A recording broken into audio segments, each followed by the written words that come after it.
Book the Third, The Track of a Storm. Chapter 1. In Secret. The traveler fared slowly on his way, who fared towards Paris from England in the autumn of the year 1792. More than enough of bad roads, bad equipages, and bad horses, he would have encountered to delay him, though the fallen and unfortunate King of France had been upon his throne in all his glory, but the changed times were fraught with other obstacles than these. Every town gate and village taxing house had its band of citizen patriots, with their national muskets in a most explosive state of readiness, who stopped all comers and goers, cross-questioned them, inspected their papers, looked for their names in lists of their own, turned them back, or sent them on, or stopped them and laid them in hold, as their capricious judgment or fancy deemed best for the dawning republic one and indivisible, of liberty, equality, fraternity, or death. A very few French leagues of his journey were accomplished, when Charles Darnay began to perceive that for him along these country roads there was no hope of return until he should have been declared a good citizen at Paris. Whatever might befall now, he must on to his journey's end. Not a mean village closed upon him, not a common barrier dropped across the road behind him, but he knew it to be another iron door in the series that was barred between him and England. The universal watchfulness so encompassed him, that if he had been taken in a net, or were being forwarded to his destination in a cage, he could not have felt his freedom more completely gone. This universal watchfulness not only stopped him on the highway 20 times in a stage, but retarded his progress 20 times in a day, by riding after him and taking him back, riding before him and stopping him by anticipation, riding with him and keeping him in charge. He had been days upon his journey in France alone, when he went to bed tired out, in a little town on the high road, still a long way from Paris. Nothing but the production of the afflicted Gabelle's letter from his prison of the Abbaye would have got him on so far. His difficulty at the guardhouse in this small place had been such, that he felt his journey to have come to a crisis. And he was, therefore, as little surprised as a man could be, to find himself awakened at the small inn to which he had been remitted until morning, in the middle of the night, awakened by a timid local functionary and 3 armed patriots in rough red caps and with pipes in their mouths, who sat down on the bed. "Emigrant," said the functionary, "I am going to send you on to Paris, under an escort." "Citizen, I desire nothing more than to get to Paris, though I could dispense with the escort." "Silence," growled a red cap, striking at the coverlet with the butt end of his musket. "Peace, aristocrat." "It is as the good patriot says," observed the timid functionary. "You are an aristocrat, and must have an escort, and must pay for it." "I have no choice," said Charles Darnay. "Choice." "Listen to him," cried the same scowling red cap. "As if it was not a favor to be protected from the lamp iron." "It is always as the good patriot says," observed the functionary. "Rise and dress yourself, emigrant." Darnay complied, and was taken back to the guardhouse, where other patriots in rough red caps were smoking, drinking, and sleeping, by a watch-fire. Here he paid a heavy price for his escort, and hence he started with it on the wet roads at 3 o'clock in the morning. The escort were 2 mounted patriots in red caps and tricolored cockades, armed with national muskets and sabres, who rode one on either side of him. The escorted governed his own horse, but a loose line was attached to his bridle, the end of which one of the patriots kept girded round his wrist.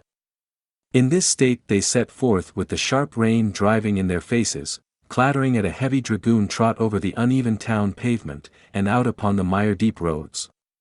In this state they traversed without change, except of horses and pace, all the mire-deep leagues that lay between them and the capital. They travelled in the night, halting an hour or 2 after daybreak, and lying by until the twilight fell.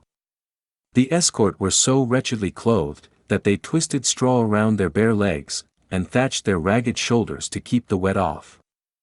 Apart from the personal discomfort of being so attended, and apart from such considerations of present danger as arose from one of the patriots being chronically drunk, and carrying his musket very recklessly, Charles Darnay did not allow the restraint that was laid upon him to awaken any serious fears in his breast, for he reasoned with himself that it could have no reference to the merits of an individual case that was not yet stated, and of representations, confirmable by the prisoner in the Abbaye, that were not yet made. But when they came to the town of Beauvais, which they did at eventide, when the streets were filled with people, he could not conceal from himself that the aspect of affairs was very alarming.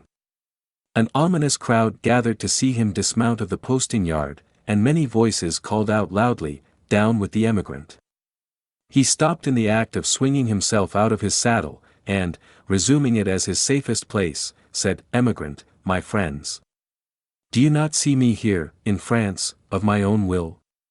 "You are a cursed emigrant," cried a farrier, making at him in a furious manner through the press, hammer in hand, "and you are a cursed aristocrat." The postmaster interposed himself between this man and the rider's bridle, at which he was evidently making, and soothingly said, "Let him be, let him be. He will be judged at Paris." "Judged," repeated the farrier, swinging his hammer. "Aye. And condemned as a traitor." At this the crowd roared approval, checking the postmaster, who was for turning his horse's head to the yard. The drunken patriot sat composedly in his saddle looking on, with the line round his wrist. Darnay said, as soon as he could make his voice heard, "Friends, you deceive yourselves, or you are deceived. I am not a traitor." "He lies," cried the smith. "He is a traitor since the decree. His life is forfeit to the people. His cursed life is not his own." At the instant when Darnay saw a rush in the eyes of the crowd, which another instant would have brought upon him, the postmaster turned his horse into the yard, the escort rode in close upon his horse's flanks, and the postmaster shut and barred the crazy double gates. The farrier struck a blow upon them with his hammer, and the crowd groaned, but no more was done. "What is this decree that the smith spoke of?" Darnay asked the postmaster, when he had thanked him, and stood beside him in the yard. "Truly, a decree for selling the property of emigrants." "When passed?" "On the 14th. The day I left England." "Everybody says it is but one of several, and that there will be others, if there are not already, banishing all emigrants, and condemning all to death who return. That is what he meant when he said your life was not your own. But there are no such decrees yet." "What do I know?" said the postmaster, shrugging his shoulders. "There may be, or there will be. It is all the same. What would you have?" They rested on some straw in a loft until the middle of the night, and then rode forward again when all the town was asleep. Among the many wild changes observable on familiar things which made this wild ride unreal, not the least was the seeming rarity of sleep. After long and lonely spurring over dreary roads, they would come to a cluster of poor cottages, not steeped in darkness, but all glittering with lights, and would find the people, in a ghostly manner in the dead of the night, circling hand in hand round a shriveled tree of liberty, or all drawn up together singing a liberty song. Happily, however, there was sleep in Beauvais that night to help them out of it, and they passed on once more into solitude and loneliness, jingling through the untimely cold and wet, among impoverished fields that had yielded no fruits of the earth that year, diversified by the blackened remains of burnt houses, and by the sudden emergence from ambuscade, and sharp reining up across their way, of patriot patrols on the watch on all the roads. Daylight at last found them before the wall of Paris. The barrier was closed and strongly guarded. When they rode up to it, "Where are the papers of this prisoner?" demanded a resolute-looking man in authority, who was summoned out by the guard. Naturally struck by the disagreeable word, Charles Darnay requested the speaker to take notice that he was a free traveler and French citizen, in charge of an escort which the disturbed state of the country had imposed upon him, and which he had paid for. "Where," repeated the same personage, without taking any heed of him whatever, "are the papers of this prisoner?" The drunken patriot had them in his cap, and produced them. Casting his eyes over Gabelle's letter, the same personage in authority showed some disorder and surprise, and looked at Darnay with a close attention. He left escort and escorted without saying a word, however, and went into the guard-room. Meanwhile, they sat upon their horses outside the gate. Looking about him while in this state of suspense, Charles Darnay observed that the gate was held by a mixed guard of soldiers and patriots, the latter far outnumbering the former, and that while ingress into the city for peasants' carts bringing in supplies, and for similar traffic and traffickers, was easy enough, egress, even for the homeliest people, was very difficult. A numerous medley of men and women, not to mention beasts and vehicles of various sorts, was waiting to issue forth, but the previous identification was so strict that they filtered through the barrier very slowly. Some of these people knew their turn for examination to be so far off that they lay down on the ground to sleep or smoke, while others talked together or loitered about. The red cap and tricolor cockade were universal, both among men and women. When he had sat in his saddle some half hour, taking note of these things, Darnay found himself confronted by the same man in authority, who directed the guard to open the barrier. Then he delivered to the escort, drunk and sober, a receipt for the escorted, and requested him to dismount. He did so, and the two patriots, leading his tired horse, turned and rode away without entering the city. He accompanied his conductor into a guard-room, smelling of common wine and tobacco, where certain soldiers and patriots, asleep and awake, drunk and sober, and in various neutral states between sleeping and waking, drunkenness and sobriety, were standing and lying about. The light in the guard-house, half derived from the waning oil lamps of the night, and half from the overcast day, was in a correspondingly uncertain condition. Some registers were lying open on a desk, and an officer of a coarse, dark aspect, presided over these. Citizen Defarge, said he to Darnay's conductor, as he took a slip of paper to write on. Is this the emigrant Evrémonde? This is the man. Your age, Evrémonde? 37. Married, Evrémonde? Yes. Where married? In England. Without doubt. Where is your wife, Evrémonde? In England. Without doubt. You are consigned, Evrémonde, to the prison of La Force. Just heaven, exclaimed Darnay. Under what law, and for what offense? The officer looked up from his slip of paper for a moment. We have new laws, Evrémonde, and new offenses, since you were here. He said it with a hard smile, and went on writing. I entreat you to observe that I have come here voluntarily, in response to that written appeal of a fellow countryman which lies before you. I demand no more than the opportunity to do so without delay. Is not that my right? Emigrants have no rights, Evrémonde, was the stolid reply. The officer wrote until he had finished, read over to himself what he had written, sanded it, and handed it to Defarge, with the words, in secret. Defarge motioned with the paper to the prisoner that he must accompany him. The prisoner obeyed, and a guard of 2 armed patriots attended them. Is it you, said Defarge, in a low voice, as they went down the guardhouse steps and turned into Paris, who married the daughter of Dr. Manette, once a prisoner in the Bastille that is no more? Yes, replied Darnay, looking at him with surprise. My name is Defarge, and I keep a wine shop in the Quarter Saint-Antoine. Possibly you have heard of me. My wife came to your house to reclaim her father. Yes. The word wife seemed to serve as a gloomy reminder to Defarge, to say with sudden impatience, in the name of that sharp female newly born, and called La Guillotine, why did you come to France? You heard me say why, a minute ago. Do you not believe it is the truth? A bad truth for you, said Defarge, speaking with knitted brows, and looking straight before him. Indeed I am lost here. All here is so unprecedented, so changed, so sudden and unfair, that I am absolutely lost. Will you render me a little help? None. Defarge spoke, always looking straight before him. Will you answer me a single question? Perhaps. According to its nature. You can say what it is. In this prison that I am going to so unjustly, shall I have some free communication with the world outside? You will see. I am not to be buried there, prejudged, and without any means of presenting my case. You will see. But, what then? Other people have been similarly buried in worse prisons, before now. But never by me, Citizen Defarge. Defarge glanced darkly at him for answer, and walked on in a steady and set silence. The deeper he sank into this silence, the fainter hope there was, or so Darnay thought, of his softening in any slight degree.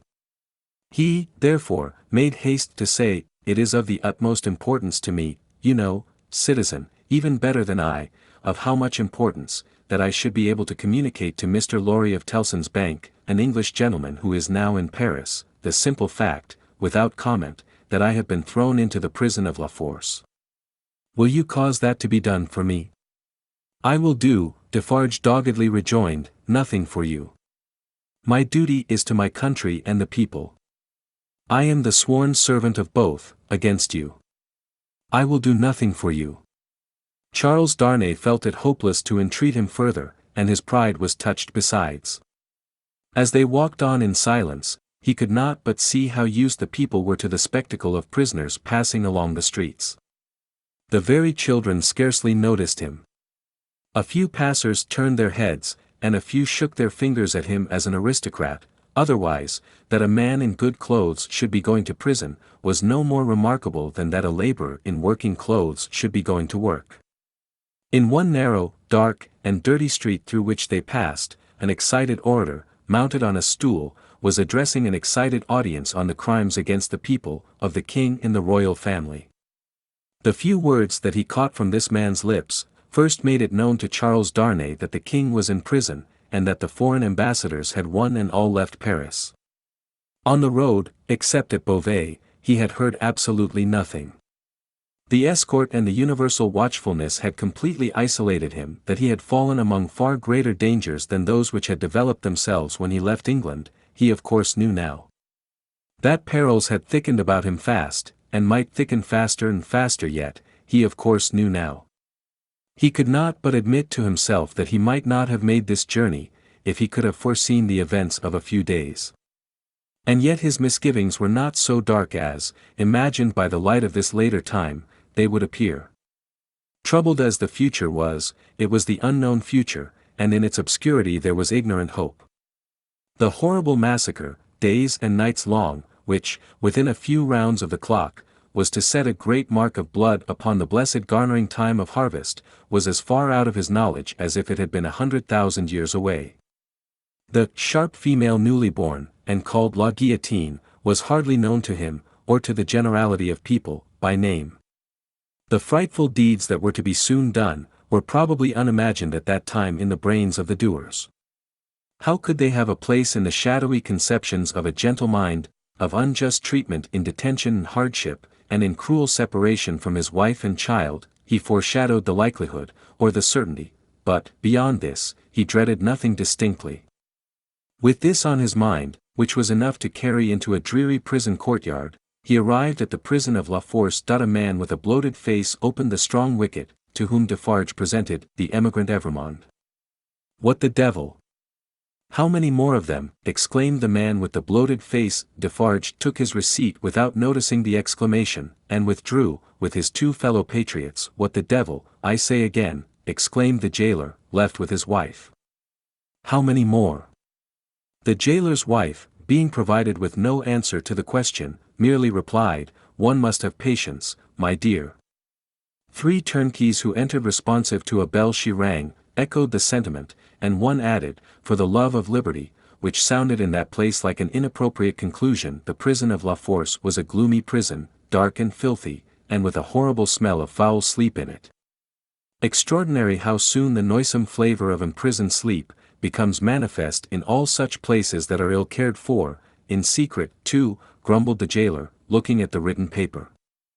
"As if I was not already full to bursting." He stuck the paper on a file, in an ill humor, and Charles Darnay awaited his further pleasure for half an hour, sometimes, pacing to and fro in the strong arched room, sometimes, resting on a stone seat, in either case detained to be imprinted on the memory of the chief and his subordinates. "Come," said the chief, at length taking up his keys, "come with me, emigrant." Through the dismal prison twilight, his new charge accompanied him by corridor and staircase, many doors clanging and locking behind them, until they came into a large, low, vaulted chamber, crowded with prisoners of both sexes. The women were seated at a long table, reading and writing, knitting, sewing, and embroidering. The men were for the most part standing behind their chairs, or lingering up and down the room. And the instinctive association of prisoners with shameful crime and disgrace, the newcomer recoiled from this company. But the crowning unreality of his long unreal ride, was, their all at once rising to receive him, with every refinement of manner known to the time, and with all the engaging graces and courtesies of life. So strangely clouded were these refinements by the prison manners and gloom, so spectral did they become in the inappropriate squalor and misery through which they were seen, That Charles Darnay seemed to stand in a company of the dead. Ghosts all. The ghost of beauty, the ghost of stateliness, the ghost of elegance, the ghost of pride, the ghost of frivolity, the ghost of wit, the ghost of youth, the ghost of age, all waiting their dismissal from the desolate shore, all turning on him eyes that were changed by the death they had died in coming there. It struck him motionless. The jailer standing at his side, and the other jailers moving about, who would have been well enough as to appearance in the ordinary exercise of their functions, looked so extravagantly coarse contrasted with sorrowing mothers and blooming daughters who were there, with the apparitions of the coquette, the young beauty, and the mature woman delicately bred, that the inversion of all experience and likelihood which the scene of shadows presented, was heightened to its utmost. Surely, ghosts all. Surely, the long unreal ride some progress of disease that had brought him to these gloomy shades. In the name of the assembled companions in misfortune, said a gentleman of courtly appearance and address, coming forward, I have the honor of giving you welcome to La Force, and of condoling with you on the calamity that has brought you among us. May it soon terminate happily. It would be an impertinence elsewhere, but it is not so here, to ask your name and condition. Charles Darnay roused himself, and gave the required information, in words as suitable as he could find. But I hope, said the gentleman, following the chief jailer with his eyes, who moved across the room, that you are not in secret. I do not understand the meaning of the term, but I have heard them say so. Ah, what a pity! We so much regret it. But take courage, several members of our society have been in secret, at first, and it has lasted but a short time. Then he added, raising his voice, I grieve to inform the society, in secret. There was a murmur of commiseration as Charles Darnay crossed the room to a grated door where the jailer awaited him, and many voices, among which the soft and compassionate voices of women were conspicuous, gave him good wishes and encouragement. He turned at the grated door, to render the thanks of his heart. It closed under the jailer's hand, and the apparitions vanished from his sight forever. The wicket opened on a stone staircase, leading upward. When they had ascended 40 steps, the prisoner of half an hour already counted them, the jailer opened a low black door, and they passed into a solitary cell. It struck cold and damp, but was not dark. Yours, said the jailer. Why am I confined alone? How do I know? I can buy pen, ink, and paper. Such are not my orders.